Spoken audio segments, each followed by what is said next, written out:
Today, Republican vice presidential nominee J.D. Vance is making campaign stops in Michigan and Wisconsin, and he and Donald Trump are already attacking Governor Tim Walz's record, including at an event stop in Michigan this morning.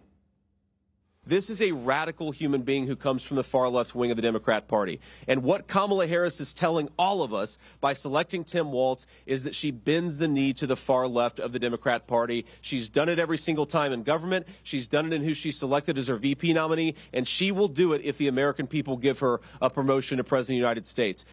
CBS News campaign reporter Jake Rosen is in our Washington bureau with more on the Trump-Vance campaign. So, Jake, we heard Vance talking about bending to the far left. That hasn't been Walz's reputation. And in fact, part of his success there in Minnesota has been reaching out to moderate voters. Is this strategy of calling him far left likely going to succeed for the Trump-Vance campaign? Well, we'll have to see, but we have seen J.D. Vance kind of shadowing Vice President Harris on this nationwide tour, going to a lot of the same cities and states that she has been to. When I was with J.D. Vance last week in Arizona, down at the southern border, we had noticed this new shift where Joe Biden was no longer mentioned. It was all about Harris and what she hadn't done. We've seen J.D. Vance kind of be that attack dog on her since he got the nomination. And we've seen him be the attack dog on Waltz just in the last 24 hours. But by calling someone who is a former football coach, a public school teacher, a union-backed man who likes to go pheasant hunting far left, that doesn't quite really track with the reality of the Minnesota governor. I'm wondering if there's any word about a debate between Walz and Vance, because certainly the debate for the top two contenders is something that has been getting a lot of attention.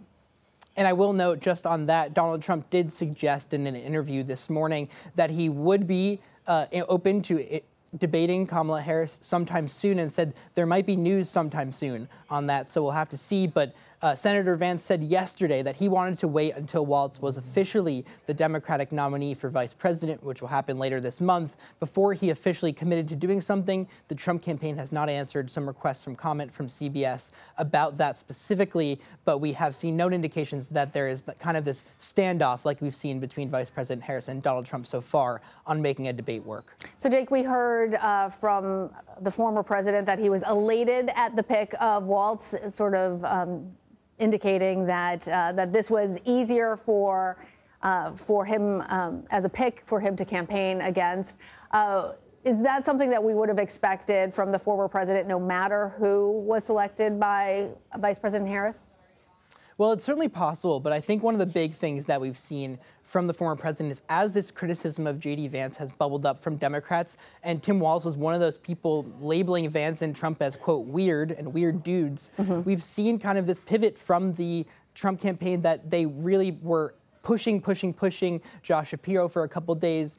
And then as soon as he was not the pick, they accused Democrats of being anti-Semitic in their decision-making process to kind of cut him out. So I think this is just another campaign kind of playing games with the Kamala Harris decision that she had to make yesterday. But again, we'll kind of have to see how things unfold going forward. Appreciate all those updates. Jake Rosen, thank you.